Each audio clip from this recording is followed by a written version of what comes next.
बिस्मिल्लाहिर्रहमानिर्रहीम। दोस्तों, आज हम एक ऐसे मसले पर बात करेंगे जो हर पाकिस्तानी की ज़िंदगी, सेहत और सांस के साथ जुड़ा है। आपने महसूस किया होगा कि पिछले चंद दिनों से आसमान धुंधला है, धूप मध्यम निकलती है, सांस लेने में दुश्वारी और आंखों में जलन हो रही है। दोस्तों, आपको बताता चलूँ, ये कोई आम फिजा नहीं बल्कि जहरीली गैसें हैं जो आहिस्ता आहिस्ता हमारी ज़िंदगियों को मुतासिर कर रही हैं। तो आज हम बात करेंगे स्मोक के बारे में। स्मोक क्या है?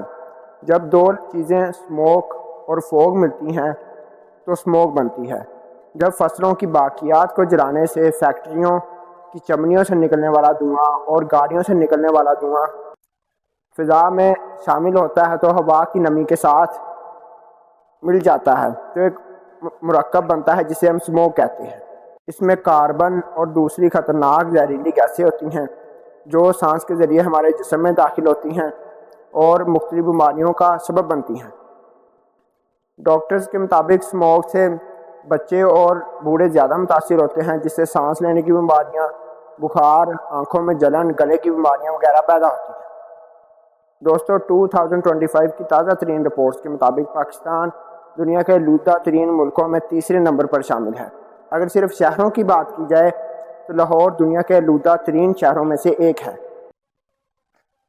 तो अब हम बात करते हैं इसकी वजूहात के बारे में। फसलों की बाकियात को जलाने की वजह से, इसके अलावा फैक्ट्रियों की चमनियों से निकलने वाला धुआं बगैर फ़िल्टर किए हवा में दाखिल कर दिया जाता है।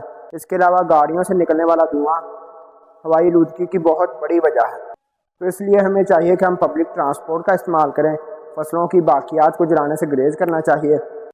दोस्तों, अल्लाह ताला ने पाकिस्तान को साफ़ सुथरी हवा और फ़िज़ा अता फरमाई है, तो इसलिए हमें चाहिए कि हम इसमें जहर शामिल ना करें, वरना हमारे आने वाली नस्लें साफ़ सुथरी हवा में सांस लेने को तरसेंगी। तो इसलिए हमें फ़ौरन ही इसके बारे में इक़दाम करने चाहिए। दोस्तों, साफ़ सुथरी हवा सेहतमंद ज़िंदगी की ज़मानत है, तो इसलिए इस वीडियो को ज़्यादा से ज़्यादा शेयर करें ताकि हम अपनी हवा को, अपनी फ़िज़ा को साफ़ सुथरा कर सकें। तो मिलेंगे नेक्स्ट वीडियो में। खुदा हाफ़िज़।